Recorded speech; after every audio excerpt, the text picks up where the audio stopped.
Let's do it. Get some energy going here, right? How's everybody doing? Good, man. Awesome. Great to have you here today. If you're logging in to see Mo Anderson, I apologize in advance. She's tomorrow. We might have posted those Facebook pics a little early. Mo Anderson is tomorrow.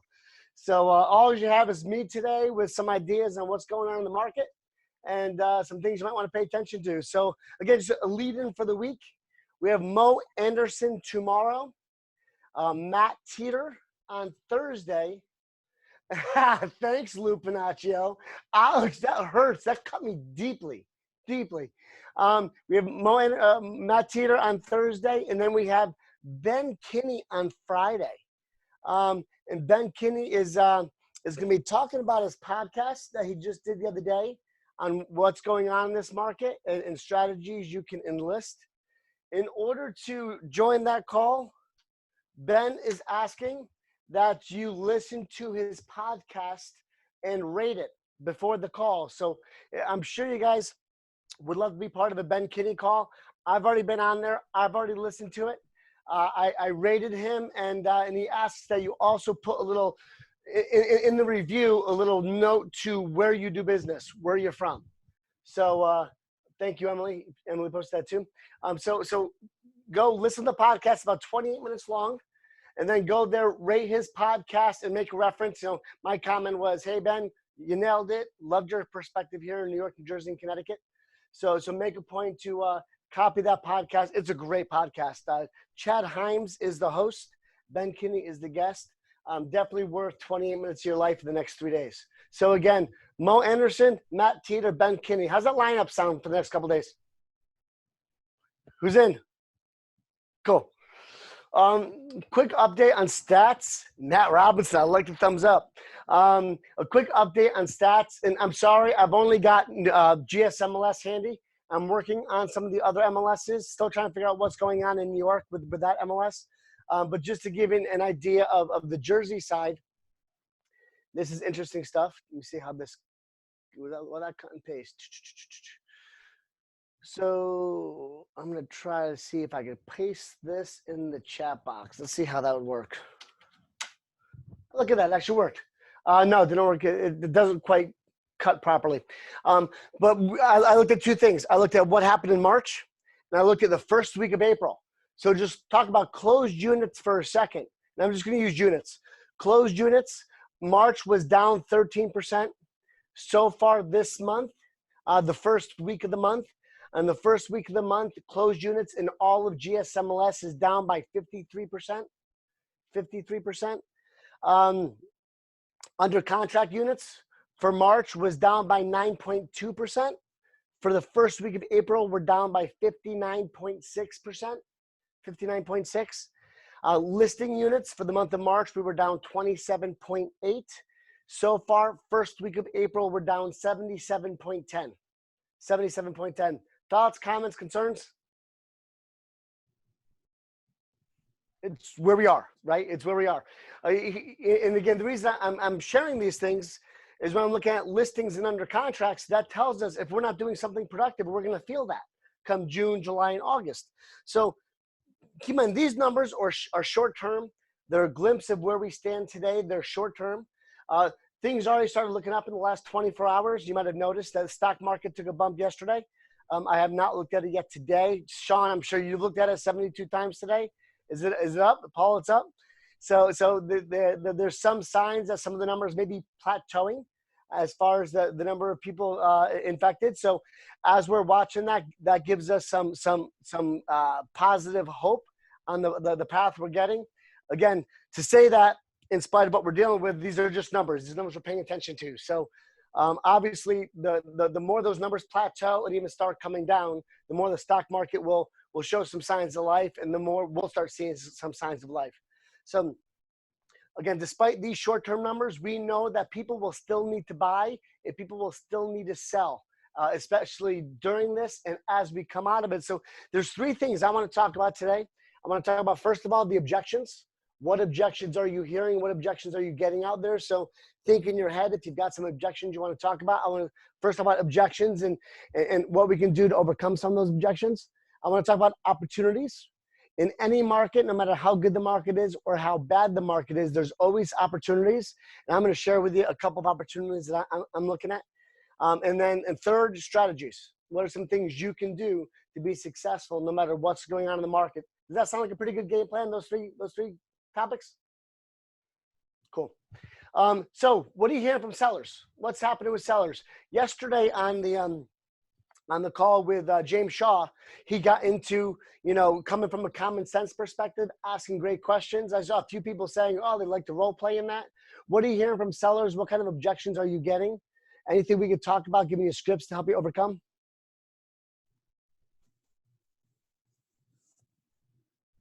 Chris. Yeah, I mean, just we were just talking about it, the fact that on our team, we only had one seller out of, I think we have 19 active listings, only one seller that wanted to pull off the market just because of what they had some situations at home that they really needed to. Yep. And could not accommodate showings. The rest, it's really just been a workaround. Like you said, it's been asking a lot of questions. How do they want to handle things moving forward? What's the safest way to do this? And us guiding them. I think that by us asking a lot of questions and then giving them options, it put them at ease. And we have continued, I mean, nothing is business as usual, but we've still continued to have showings and are still doing business. Yeah. And you're writing contracts and having showings and showing your properties, right? Yeah. So and that's the key. I mean, we can't stop, but keep in mind, it's also very localized. I see Anat Eisenberg on the call. How are you, Anat? And up in your world, she's up in Bergen County, Tenafly.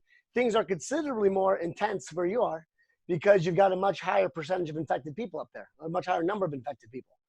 Yes, so I'd like to share here a few things that I'm experiencing, and maybe somebody can help me with a better comeback. So as far as the sellers are concerned, so I have no problem to keep listings out there in the MLS, which I believe is a better way actually, because I tell them that the majority is withdrawing, so you should be out there.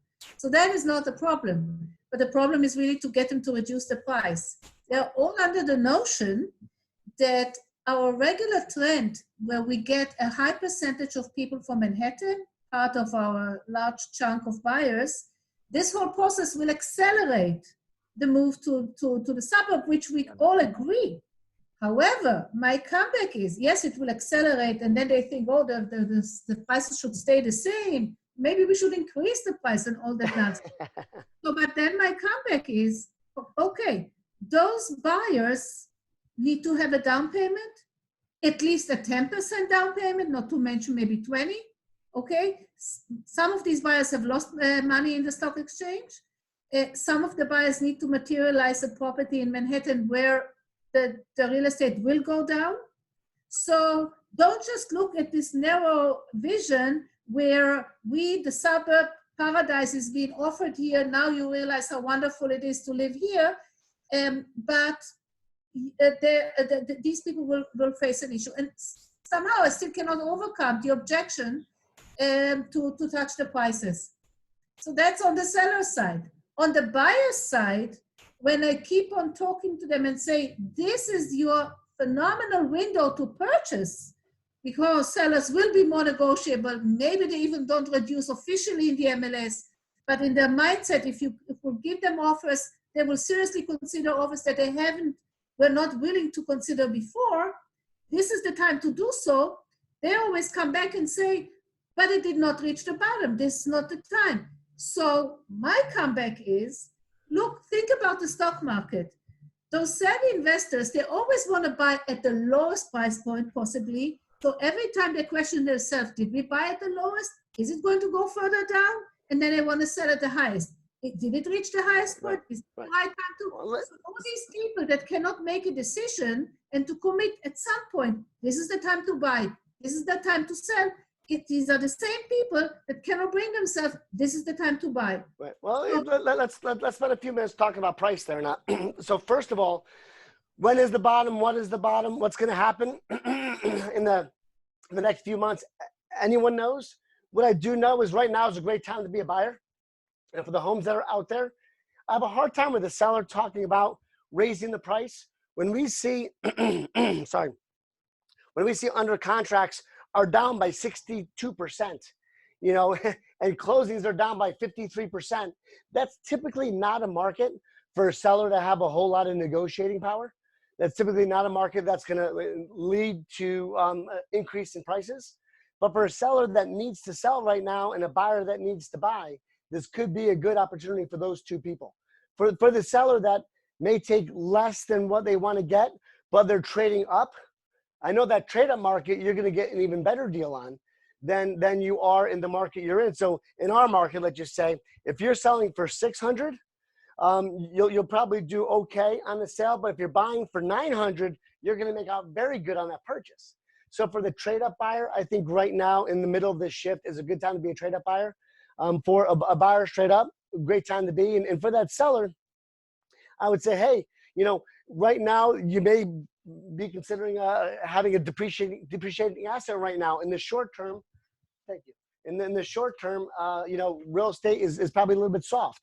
But that doesn't mean that won't change a month or two months from now. We don't know. We've talked about this on this call a few times. We have no idea what's going to happen in the next 60 to 90 days. How much unemployment hits, what happens to the interest rates, how quick does the market bounce back. Now, I was talking to a real estate professional earlier, and one of the things that he mentioned, we were talking about the 10 million unemployed, the 10 million that filed unemployment in the last 2 to 3 weeks. And his response is, well, that group is typically not a high segment of qualified buyers.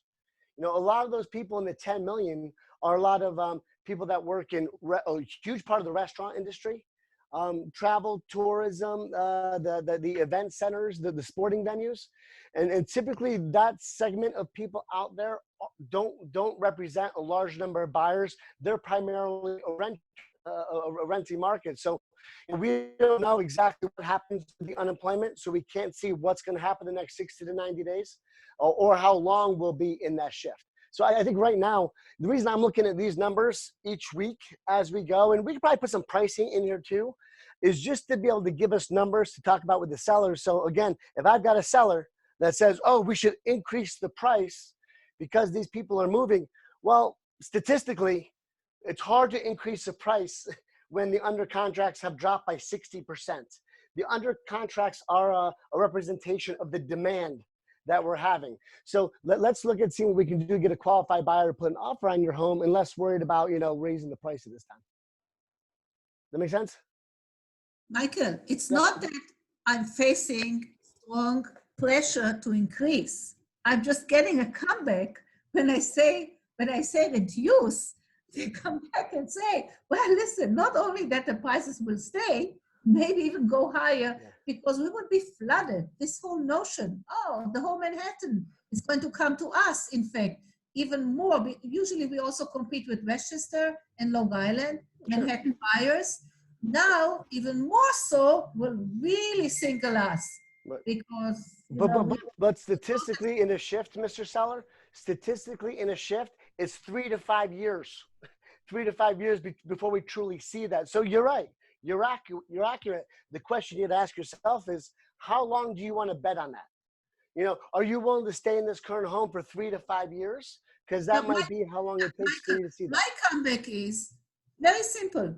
2007, when the market was at its highest point across the nation, in our area, it truly came back completely in full.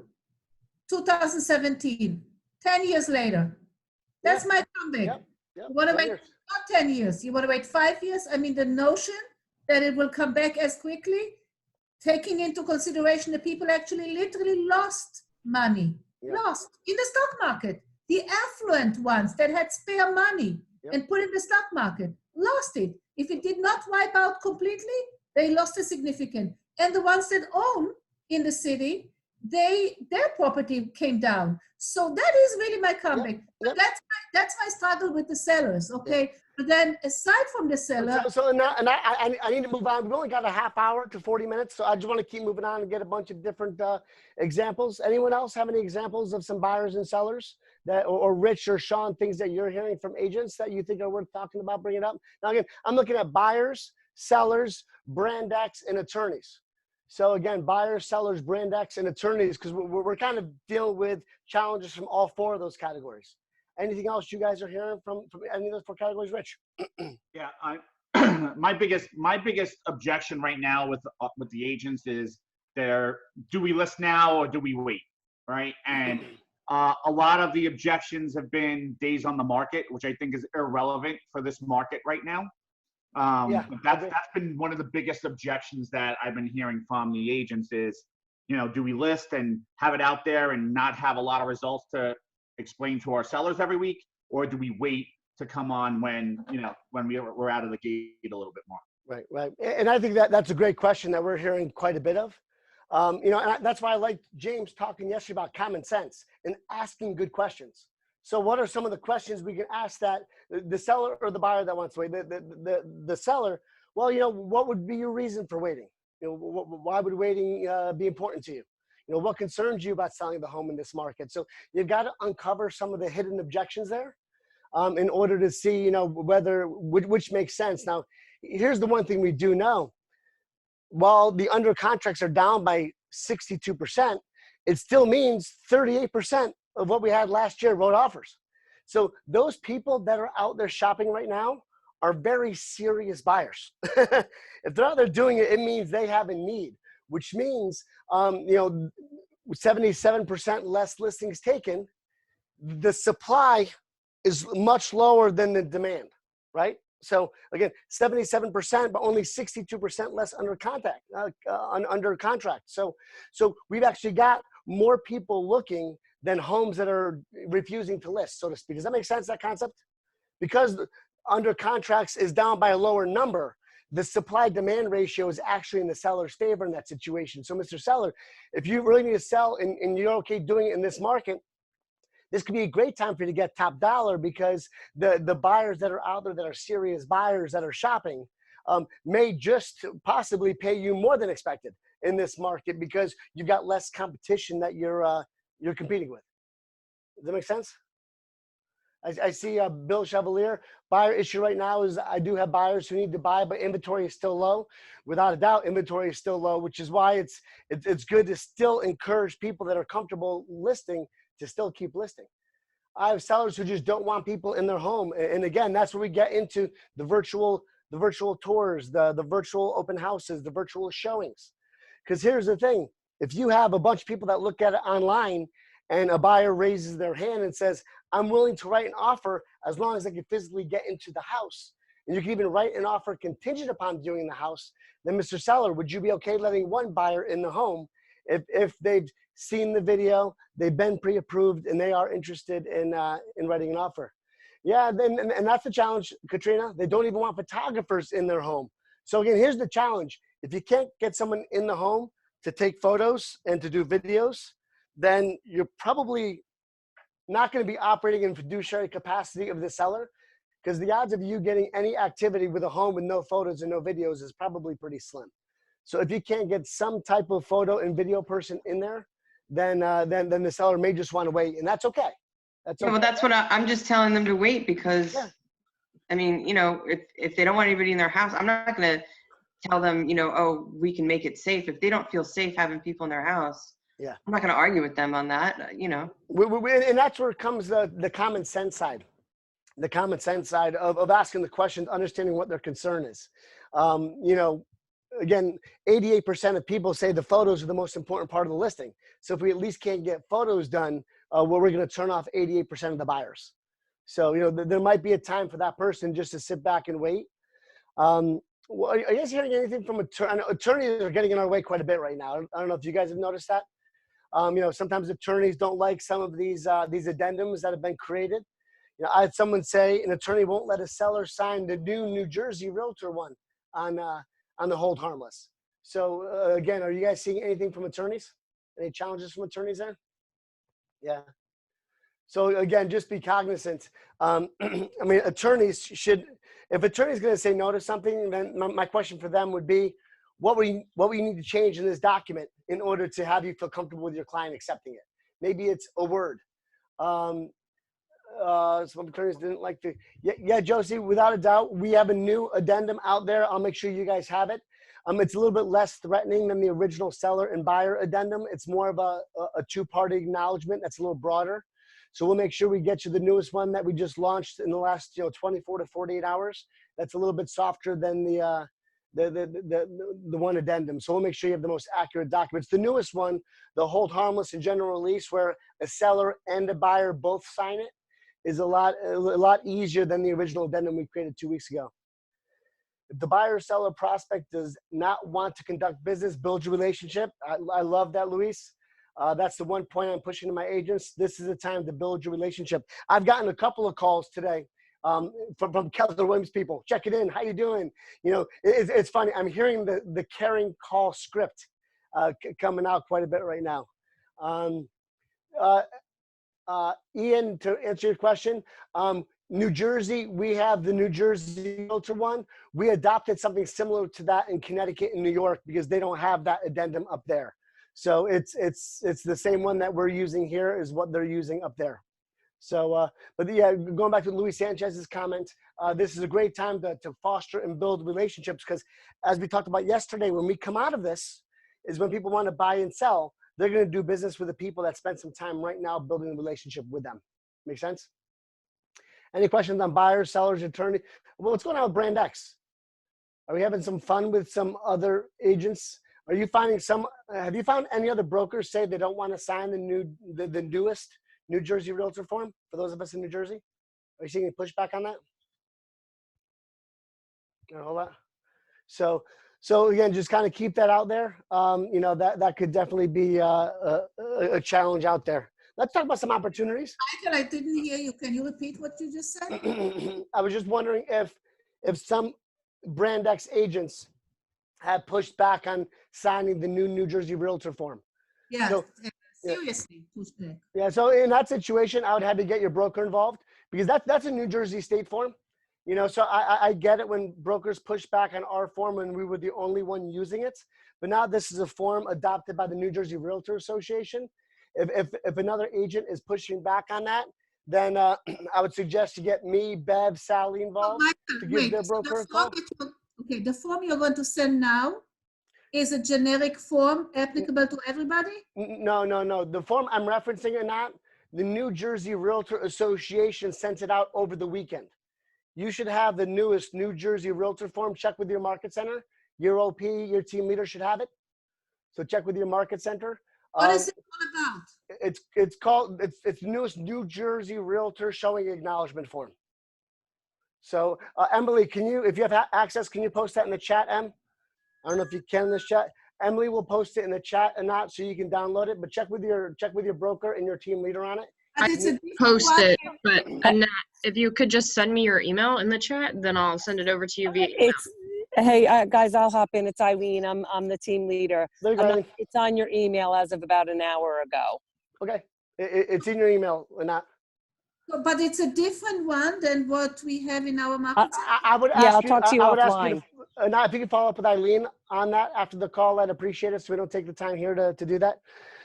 Let's talk about opportunities for a second. Some opportunities that you should be looking at right now. Vacant homes.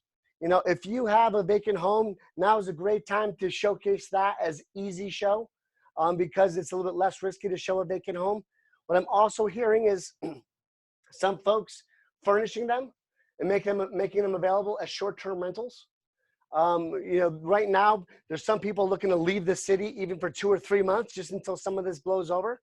So if you have a vacant home, you might want to look at putting it out there as a short-term furnished rental for some folks looking to get a break from the city. So those are some things I'm hearing with a lot of folks like Mr. Sanchez just shared. Reconnect with your database. We've spent a lot of time reconnecting with our database the last 2 weeks and sharing those scripts and those touches, building those relationships. Lupinaccio doing Zoom buyer and listing consultations, this is a great opportunity to build the strength there. I've got people that are just asking that question, hey, would you like to have a listing consult via Zoom? And sellers are quick to say yes on that. So this is a great time to adopt some of this new technology.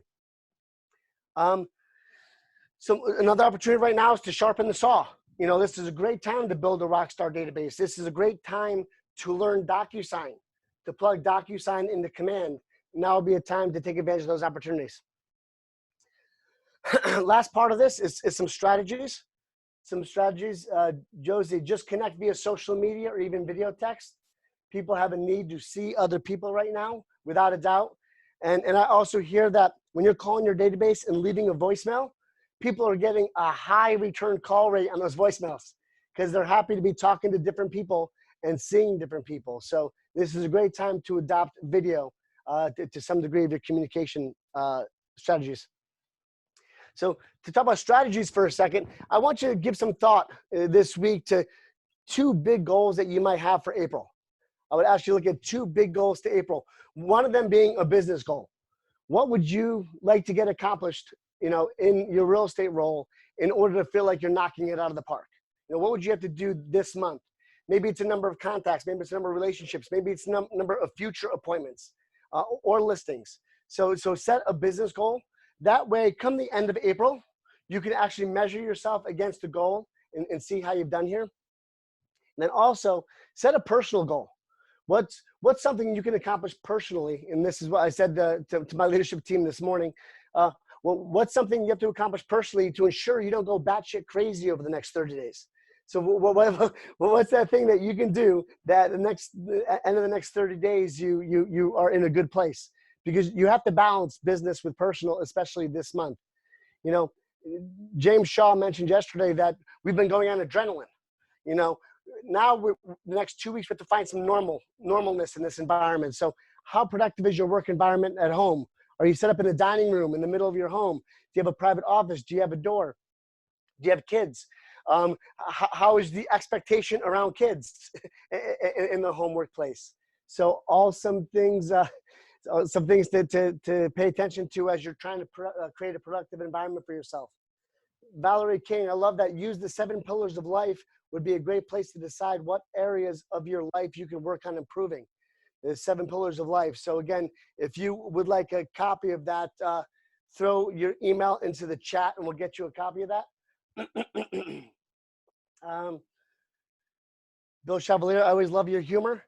So as you look at building these goals and then your productivity-based environment, ask yourself, what does your daily calendar look like?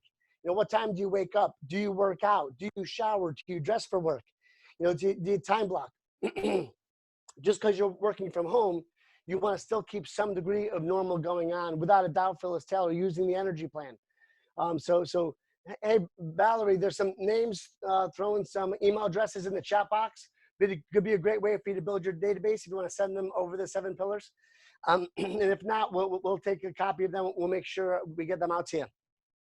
So again, as you go into this next few weeks, make sure you're paying attention to your environment at home, that it's productive, it's focused, it's goal-oriented. You've got some goals in place, and you're heading in a direction that's actually going somewhere. Because again, you don't want to be in a situation come June, July, this is all settling down, and at that point, you're trying to build business from scratch.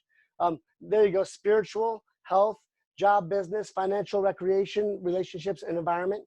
Those are the 7 pillars. Again, there's I believe a worksheet that we could probably get out there, or at least that wheel. I know we used it as a wheel in the past, as a way for you to measure that. So we will take all those email addresses and get you some information.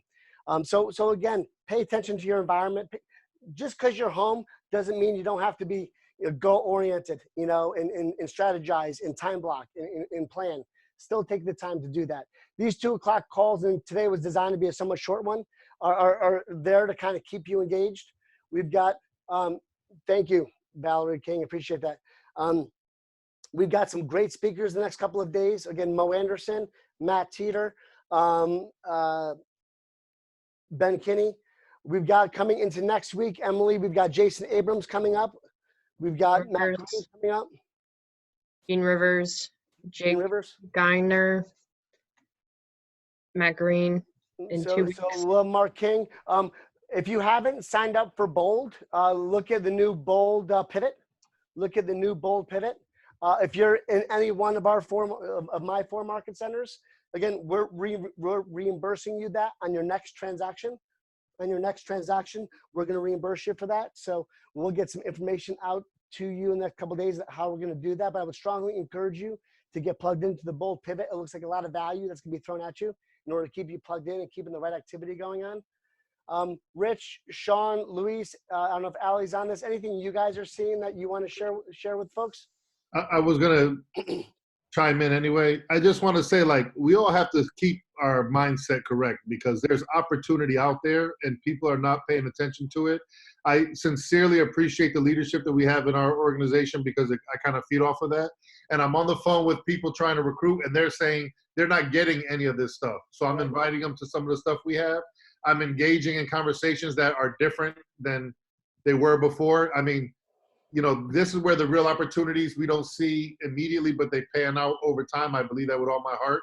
We just put together a book club together in our office with Intentional Living with John Maxwell. Nice. I've been calling a ton of people outside of our office. They're not doing anything. They're bored. They don't even know what's going on because they have very they have limited Zooms. They're not high quality. They're saying how disappointed they are with their company. So I'm like right in their ear, you know, and I'm doing like the slow dating kind of, hey, how's it going? You want to, so I'm inviting this stuff, and I'm even saying like it's not a KW thing, it's for us, and you don't even have to say that. They're telling me you don't have to say that. We just want to be engaged and involved. We're worried about what the future is. So I've gotten 3 invites to Brandex sessions, training sessions, and all 3 of them have been the same thing. A virtual broker tour, a virtual broker caravan, where you can get in a Zoom call like this and talk to a bunch of agents from other companies about your listings. Yeah. That's all I've seen coming out. You're right, Luis. We definitely got different caliber stuff out here. And I know I said this before, but I cannot stress enough. Call people. They want to hear from you. And you know, some of my call lists are not that impressive, but I'm on 20, 30 minutes with people venting about everything from the economy to business to their family and all that. Believe me, we're going to come out on the other end of this with real numbers that we don't see now, but it'll come out in the long run. So I just want to encourage people, like, stay active, get up and get on the phone, you know? Awesome. Rich or Sean, anything you want to share? Rich is like, I'm good. Come on, Sean. Sean, you sent me that text. You sent me an email or text a little bit earlier about some points to consider. I know I saw it somewhere. I saw something from me that had the scheduled bold 100 and some items like that. You have that handy? I can pull it up. That'd be email? It'll be like not feeling really well at the moment. You sound like hell, dude. Yeah, I'm struggling. So I have a ripping headache. And I'm like, I really don't want to talk. No, you're good. I'm trying to see if I have it handy here. Again, I know you sent it to me earlier, and let me just try one more second if I can find it. That was the agent survival kit, Michael? Yes. Do you have that handy? Right here in front of me, Michael, if you want me to go through it. Yeah, why don't you share it with us, Christopher? Step 1, develop your 3 to thrive. Set up a reverse bold 100 in the next 10 days. Develop a save money list for your database. Spotlight local businesses that are still open for business. Create a one good thing campaign. Call every single FSBO in your area. Call all new expired cancels and withdrawals. If you can't call, use the MLS sheet drop off or mailer. If you are in a smaller market, you can also find them through mutual friends on Facebook. Start listing your buyers. Develop a marketing plan where you market your buyers just like you market your listings. Create strong messages of hope and share them. Contact 5 business owners every day. Ask them how they are doing. What can you do for them? So let's stop by that one for a second. I just want to highlight that for a second. We've known for years, if you want to increase your average price point, do more networking with other business owners. This is a great time to reach out to some other business owners and see what's going on. Support them. How you doing? What can I do to help you? You start building those relationships. It's going to help you, tenfold on the way out of this. So if you've got nothing out of what Krista was just reading, those are just some brief little strategies you can use to thrive during this market. Not being successful isn't because of a lack of ideas. It's not because of a lack of ideas. Not being successful through this and coming out of this is because of a lack of executing on any of the ideas. So even if you grab just 2 or 3 of those ones that Krista just went through, you'd have a great opportunity to take your unfair share in this market. I think that the FSBOs is just a huge opportunity right now. I mean, these are people that obviously still want to sell, and we know better than anybody else right now how to do that in this market. Yeah, no doubt. Because they're definitely going to struggle right now. Their market makes sense when there's a plethora of buyers out there. When under contracts are down by 62, 63%, that FSBO is going to struggle more than the average Joe. Any final thoughts, comments, or ahas you want to share? Robbie Allen, my guess is you are in New York. New York, you cannot call FSBOs or expireds. You cannot call FSBO or expireds in New York. You can do some of those things in New Jersey. Yeah, I'll take your word for it. Any other questions, comments, concerns, excitements that you want to share before we wrap up the call? Hey, just based as we get wrapped up in all these calls and touching base, just remember it's Passover and Easter this week. So don't forget to throw that out there. Another great reason to touch, and I apologize, folks, with Passover on Friday with Ben Kinney. When I'm able to get someone like Ben Kinney on the phone, it's kind of whenever Ben Kinney can do it.